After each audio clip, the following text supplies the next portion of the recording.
네, 이슈의 재구성 시간입니다. 오늘 시장 코스닥이 1% 중반대의 급락을 보여주고 있습니다.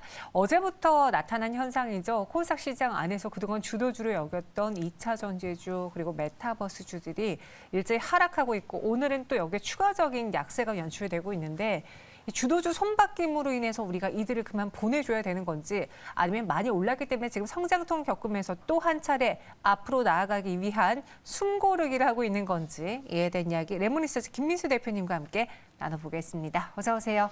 안녕하십니까. 네, 안녕하세요. 네. 반도체 훈풍이 어제 강하게 삼성전자나 SK하이닉스 통해서 나타나면서 2차 전지주들의 수급이 이쪽으로 확 쏠리는 현상이 나타났고 오늘도 추가적인 약세가 연출되고 있습니다. 찰실한 매물인가요? 아니면은 주도주를 바꿔주기 위한 신호로 보시는 건가요? 반도체가 갈 때 시장이 움직이면 그나마 기분 좋습니다. 네. 근데 딱 반도체만 반도체만 좋습니다. 가요. 네. 그리고 꼭 삼성전자, SK하이닉스 이 굵직한 기업들만 가서 지수가 눈속임을 해요. 소부장도 가는데요. 아, 물론 네. 어젠 그랬죠. 네. 그러다 보니까 이제 한정된 섹터로 자금이 몰릴 때 나오는 현상이 이어지다 보니까 항상 시장이 그랬듯이, 그러니까 지금처럼 나오는 저희가 한 여름 때부터 가장 많이 쓰던 게 주도주 딱 보이면은 그쪽으로만 계속 움직이고 이거 힘 빠지면 또 다른 주도주가 왔을 때 얘는 또 완전히 조정을 받고 하는 이런 현상들이죠. 그러다 보니까 이런 게 아마 올해도 이랬지만 내년도 거의 이런 변화가 이어질 것이다라고 하게 되면 이제 투자자 입장 쪽으로는 그러면 타이밍의 문제겠죠. 그거 잘 팔고 또 다른 섹터로 이 기업 갈 것 같으니까 딱 사고 이렇게 매매가 잘 되면 얼마나 좋겠습니까? 그렇죠. 근데 그게 안 되다 보니까 자칫 잘못하면 고점에서 물리고 또 이쪽이 움직이는데 이쪽으로 가서 챙길 자금은 없고 이런 현상들이 나오는 흐름들이 아무래도 부담이라고 봐야 될 것 같고요. 근데 하지만 이제 지금까지 시장을 조금 더 주도를 했던 섹터를 보게 되면 전기차 그리고 또 뭐 메타버스 블록체인 같은 IT 신기술 그리고 또 원전주 이런 쪽이 있었죠. 근데 이런 쪽이 상대적으로는 어떤 반도체가 움직이고 지수가 움직이다 보니까 소외가 됐는데 그럼 이제 세 가지 섹터 쪽에서도 그나마 저희가 눈에 보이고 좀 손에 잡힐 수 있는 성장을 보인다라고 하게 되면 거기가 그나마 전기차 섹터가 아닐까요? 그렇기 때문에 지금 다들 투자를 하고 있고 거기서 성과가 나오면서 그에 따라서 성장세를 같이 누리는 섹터다라고 하게 되면 전기차는 말 그대로 조정이 흐름이라고 봐야 될 것 같고 특히 오늘 같은 경우도 몇몇 종목들은 조정의 폭이 그렇게 크지 않습니다. 네. 그런 상황을 봤었을 때 시장의 성장과 그에 걸맞는 물론 지금 당장 주가는 뭐 밸류를 따지면 비싸다고 하겠지만은 그럼에도 불구하고 이제 가시화되는 과정이다라고 하게 되면 여전히 2차 전지는 계속 관심 있게 봐야 될 섹터라고 생각됩니다. 네, 2차 전지의 성장성은 무시할 수가 없다, 보여주고 있다라고 말씀을 해주셨는데 오늘 한국산업연합포럼이 개최한 2차 전지 산업의 현재와 미래라는 세미나가 열렸대요. 참 기네요. 굉장히 기네요. 네.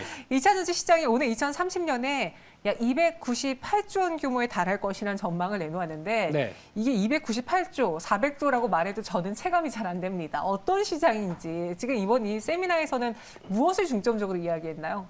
네, 다녀오셨죠?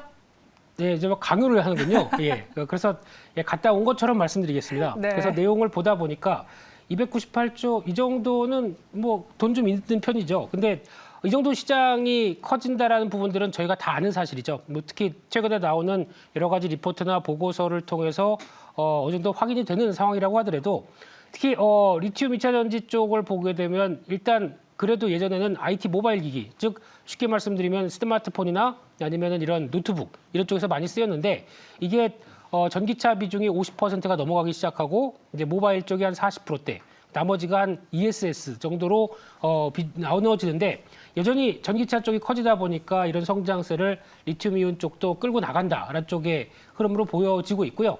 특히 2030년 가게 되면은 2018년 대비해서 6배가 커진다고 하는 규모다 보니까 네. 그만큼 성장세를 이렇게 나누다 보면은 거의 한 뭐 15%는 성장하는 매년 성장하는 흐름이다 보니까 이게 뭐 숫자가 뭐가 중요하겠습니까? 그에 걸맞는 회사들의 성장세도 같이 따라와 주는지 그리고 그에 똑같은 성장세 플러스 알파가 되는 종목들을 찾는 게 더 중요하지 않을까요? 성장한 산업인데 거기서 더 성장을 하고 있고 앞으로도 성장할 것으로 예상이 됩니다. 그래서 밸류를 따지기가 어려운 산업 중에 하나죠.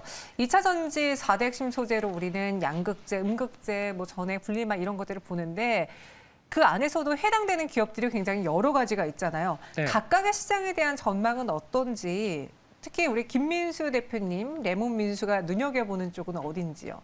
네, 다 눈여겨보고 있습니다. 2차전지는 뭐 관심 있게 봐야 되겠지만은 특히 이제 뭐 4대 소재 이거 이제 모르시는 분은 없을 겁니다. 주식 투자하시는 분들 쪽에서는요. 근데 이제 중요한 게 여기서 연평균 이쪽도 뭐 한 10%대는 소재 쪽도 같이 큰다라고 바라보고 있고요. 당연히 그럴 수밖에 없겠죠. 근데 특히 생산 원가 비중으로 보게 되면 재료비가 그러니까 즉 원자재라고 하겠죠. 들어가는 소재들 이쪽이 한 50% 차지하고 있고요. 그 중에서 또 한 44%가 양극재다라고 볼 수 있는 상황들인데, 근데 지금 여기서 끝나면 재미가 없죠. 네. 근데 지금 이런 2차 전지는 이게 뭐 양극재, 음극재 이걸로 구분된다라고 끝나면은 뭐 네이버 지식 검색인데 여기서 지금 트렌드를 아셔야 되겠죠. 근데 지금 트렌드는 쉽게 말씀드리면은 전기차를 타보신 분들은 아실 겁니다. 충전 시간, 네, 또 뭐 휘발유에서 딱 넣고 그냥 붕 가는 게 아니라 충전 시간 대기하기 너무 짜증나죠. 아, 전 전기차를 안 타봐서 모르겠어요. 빌려드릴까요? 주세요. 주고 가세요. 네. 예, 근데 충전 시간 같은 경우나 얼마나 걸려요, 충전하는데? 이제 뭐 슈퍼차지라고 하는 좀 빠른 쪽 같은 경우 가게 되면 한 15분, 20분. 네, 아닌데는 뭐 40분까지도 걸릴 수 있는 네. 상황들인데, 근데 이게 좋은 차는 그렇습니다. 좋은 차는. 네, 근데 지금 이런 충전 시간이나 그리고 또 충전 관련된 효율을 높이기 위해서는 뭔가 또 2차 전지 업체들이 추가로 뭔가를 더 필요합니다. 거기서 지금 나오는 새로운 트렌드가 쉽게 말씀드리면은 전액 쪽에 첨가를 뭘 더 시키면서 나오는 변화가 이어지다 보니까 대표적으로 뭐 첨보 같은 회사들 또 부각을 받고 있는 상황들이죠. 네. 게다가 또 실리콘 음극재 관련된 쪽에서도 앞으로는 여기가 충전 시간을 또 단축시키기 위해서 가장 중요하다라는 얘기가 나오다 보니까 그와 관련된 회사들 뭐 대주전자 재료나 또 나노신소재 이런 종목들도 특히 CNT 도전재는 앞으로 연평균 40% 커진다고 합니다. 그런 시장까지 얘기를 하다 보니까 그런 쪽에서 부각을 받는 종목들도 같이 이어지던데 중요한 건 많이 올랐죠. 많이 다들. 올랐습니다. 그러다 보니까 이런 또 근데 놓치지 말아야 될 흐름들은 그러면 이제 또 배터리 회사들이 또 다음 기술을 위해서 계속 효율을 높여가는데 거기서 어떤 부분들이 탄생하느냐란 어떤 뉴스 플로우는 계속 확인하면서 공부를 하셔야겠죠. 근데 그에 연관되는 회사들은 똑같이 또 시장에서는 이런 식으로 부각받을 수 있기 때문에 계속 관심 있게 봐야 될 종목들이고 트렌드라고 생각됩니다. 첨보 그리고 대주전자재를 또 대표적으로 이야기해 주셨는데 첨보 한번 차트 볼게요. 오늘도 한 1% 하락하고 있고 어제장에 2차 전지주들이 좀 조정을 받으면서 첨보도 전일 10% 장중에 급락을 보이기도 했습니다. 그동안 많이 올랐고 또 2차 전지 내에서 각 섹터 내에서의 대장 역할을 하고 있던 첨보이기 때문에 이 하락을 매수로 이용해 봐야 될까? 조금 더 비중을 늘릴 수 있는 기회로 봐야 될까? 많은 분들이 고민을 어제 하셨어요. 김민수 대표님은 그런 투자자분들에게 어떻게 말씀하고 싶으신가요? 네, 첨보는 이제 만보가 돼야 되겠죠. 만보? 네. 만보 네. 넘었어요. 만보 넘었나요? 33만 6,900보예요. 그럼 30만 보네요. 네, 근데 지금 주가 동력이나 흐름을 봤었을 때 앞서 말씀드렸듯이 이게 트렌드다 보니까 앞서 말씀드렸던 새 회사 같은 경우도 시장에서 트렌드를 그대로 받아갈 수밖에 없는 상황들이고요. 거기다 이제 연평균 성장세나 그러면은 가장 중요한 게 이런 회사들이 또 증설을 같이 하느냐라는 부분들. 그러니까 즉 성장은 하고 있는데 우리 캐파가 요 정도밖에 안 된다 그러면은 더 이상 실적이 나올 수가 없겠죠. 근데 거기에 적절하게 그래도 배터리 회사들의 어떤 투자와 함께 같이 증설 흐름들이 맞춰간다라고 하게 되면 더할 나위 없이 좋겠죠. 근데 말씀드렸던 세 회사 모두 다 증설이 같이 이루어지고 있습니다. 그래서 이런 부분들이 또 하나의 동력이 되면서 그러면 미래에 나올 실적들을 땡겨온다고 하더라도 그래도 이런 흐름들에 대한 적당한 개연성이 있다 보니까 주가가 반응하는 경우라고 보게 되면 결론적으로는 흔들리면 계속 관심 있게 봐야 되겠죠. 네. 흔들리면 계속 관심 있게 봐야 된다. 그럼 지금 관심 있게 보고 있는 종목은 무엇이 있습니까, 김민수 대표님? 네, 지난번에 2차 전지 관련된 쪽에서 시장에서 전혀 관심이 없고 부각 안 받는 종목 중에서 두 종목을 말씀드렸습니다. 네. 그 종목의 한 종목은 KNW라고 기억도 아시죠? 기억나죠? 네, 주가가 바닥만 확인되면 금방 움직일 수 있겠다고 말씀드렸는데 너무 금방 갔네요. 그래서 지금 상당히 센 모습들인데 지금 여기서는 KNW를 추가로 대응하시기보다는 조금 기다리시는 게 나을 것 같고요. 일단 어느 정도 강하게 반영한 만큼 차익 매물도 좀 필요하다 그랬는데 그때 말씀드렸던 또 하나 회사가 KM이 아니고 N입니다. 네, KNW. N입니다. N입니다. 네. 그리고 또 하나 회사가 유일 에너테크라고 말씀드렸었죠. 근데 이 회사 같은 경우는 자회사 제영택이라고 있는데 저희가 이제 우리도 이제 LFP를 다 준비한다면서요. 그리고 LFP와 함께 또 LG화학도 마찬가지겠지만은 이쪽도 놓치면 안 되겠다라고 하는데 이 제영택이라는 회사에 이 유일에너테크가 한 18% 정도 지분을 보유하고 있고 네. 더 취득할 거로 알고 있는데 그런 상황 쪽에서 우리나라에서 유리하게 탄산 리튬을 생산하는 회사입니다. 그러면 지금 LFP 계열 쪽에 들어갈 때 당연히 연결이 될 수밖에 없는 구조인데 이런 부분들은 전혀 주가에 영향을 못 미치고 있는 상황들인데 워낙 지금 실적 자체가 뭔가 보여주지 못하다 보니까 이런 현상인 것 같고요. 어느 정도 지분을 더 늘리고 가시화가 나오기 시작하게 되면 분명히 영향권은 들어오리라고 보여지는 종목입니다.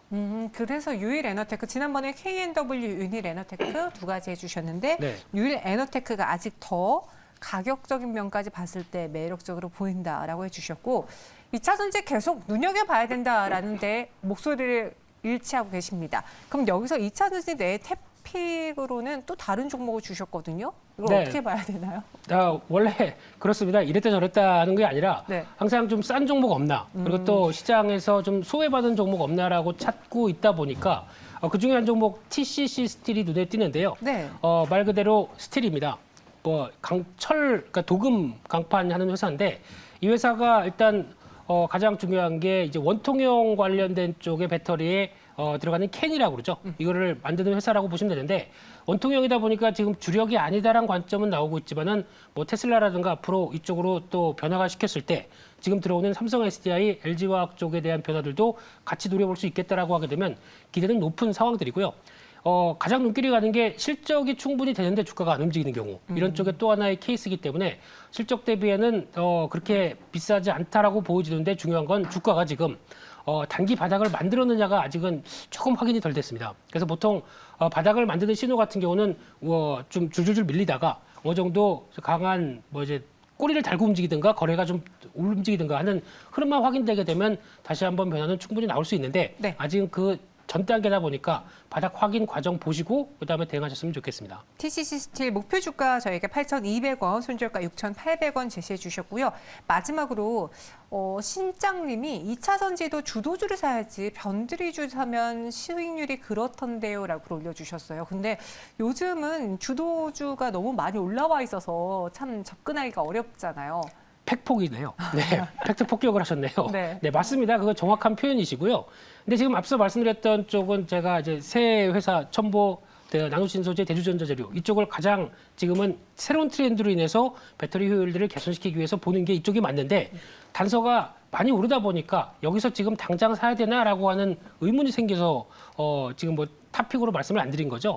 어떻게 탑픽이라고 하는 것보다 상대적으로 2차 전지 쪽에서 좀 싼 밸류를 갖고 있는데 현재 매수가 그렇- 가능할 만한. 그렇죠. 그래서 여기서 확인만 되면 언제든지 좀 움직이겠다는 쪽으로 바라보고 있는데 아직 그게 좀 덜 되다 보니까 이렇게 말씀드릴 수밖에 없는 게 지금 한계 같습니다. 죄송합니다. 예. 김민수 대표님, 뭐 이전에는 탑픽으로 이 대주전자 재료 첨보 그리고 LNF 백업 프로그램 많이 이야기를 하셨습니다. 지금은 이 가격이 올라와 있는 상황에서 다른 또 종목이 무엇이 있을까를 고민하셨고요. 그래서 TCC 스틸 그리고 유일에너테크가 나왔네요. 오늘은 이렇게 마무리해 보도록 하겠습니다. 김민수 대표님, 오늘 자세한 설명 고맙습니다. 감사합니다.